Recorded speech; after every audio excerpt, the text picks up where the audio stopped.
Hello guys, അപ്പോൾ നല്ല tasty ആയിട്ടുള്ള മിച്ചർ ഈസി ആയിട്ട് നമുക്ക് വീട്ടിലുണ്ടാക്കാം. അപ്പോൾ അതിനായിട്ട് നമ്മളിവിടെ കടലമാവും അരിപ്പൊടിയാണ് എടുത്തിട്ടുള്ളത്.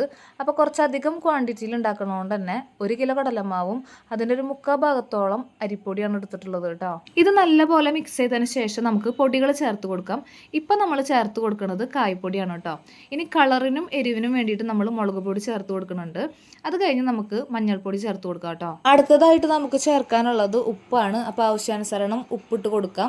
എന്നിട്ട് നല്ലപോലെ മിക്സ് ചെയ്ത് കൊടുക്കാം കേട്ടോ. കട്ടകളും തരികളൊന്നും ഇല്ലാണ്ട് നല്ലപോലെ മിക്സ് ചെയ്ത് കൊടുക്കാം. നല്ലപോലെ മിക്സ് ചെയ്തതിന് ശേഷം നമ്മുടെ അടുത്ത പരിപാടി എന്ന് പറയുന്നത് ആവശ്യത്തിനുള്ള വെള്ളം ഒഴിച്ച് കൊടുത്തിട്ട് കൈ വെച്ചിട്ട് തന്നെ നന്നായിട്ട് കുഴച്ചെടുക്കുക എന്നുള്ളതാണ് കേട്ടോ. കൈ വെച്ച് നന്നായിട്ട് കുഴച്ചെടുത്തതിന് ശേഷം ഈ ഒരു കൺസിസ്റ്റൻസിയിലായിരിക്കണം കേട്ടോ നമ്മുടെ മാവ്. ഇനി നമുക്ക് മിച്ചർ ഉണ്ടാക്കി തുടങ്ങാം കേട്ടോ. അപ്പോൾ അതിനായിട്ട് നൂലപ്പം ഉണ്ടാക്കുന്ന അച്ചിലേക്ക് മാവ് ഇട്ട് കൊടുക്കാം. എന്നിട്ട് നന്നായിട്ട് വെളിച്ചെണ്ണ ചൂടായി വരുമ്പോൾ ഇതേപോലെ ഒന്ന് ചുറ്റി കൊടുക്കാം കേട്ടോ. അങ്ങനെ വറുത്ത് കോരിയതൊക്കെ ഒരു പേപ്പറിലേക്ക് മാറ്റിയതിന് ശേഷം ഇതേപോലെ ഒന്ന് കൈ വെച്ച് ഉടച്ചു കൊടുക്കാം കേട്ടോ.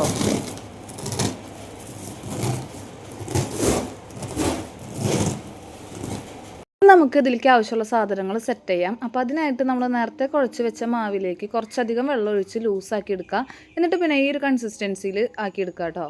പിന്നീട് വെളിച്ചെണ്ണ നന്നായി ചൂടായി വരുമ്പോൾ ഇതേപോലെ ഒരു അരിപ്പ പാത്രത്തിലേക്ക് നമ്മുടെ ലൂസായിട്ടുള്ള മാവ് ഒഴിച്ച് കൊടുത്ത് ബോൾസ് ഉണ്ടാക്കാം കേട്ടോ.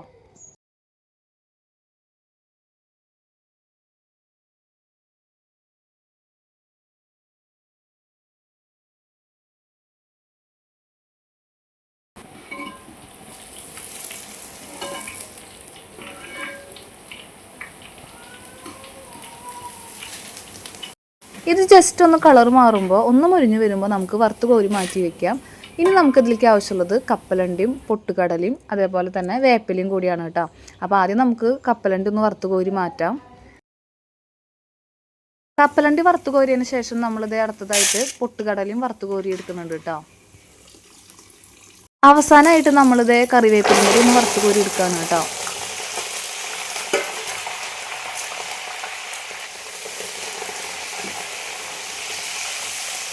അങ്ങനെ നമ്മളുടെ മിച്ചർ ഉണ്ടാക്കണതിൻ്റെ ഒരു 3/4 ഭാഗത്തോളം പണി ഇവിടെ അവസാനിച്ചിട്ടുണ്ട്.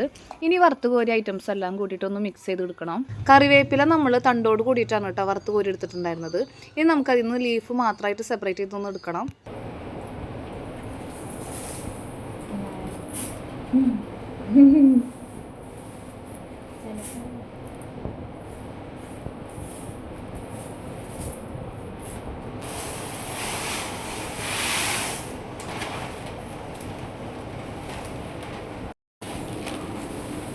അപ്പോൾ കടയിൽ നിന്ന് വാങ്ങണം അതേ ടേസ്റ്റിൽ തന്നെ നമ്മുടെ മിച്ചർ ഇവിടെ റെഡി ആയിട്ടുണ്ട് കേട്ടോ.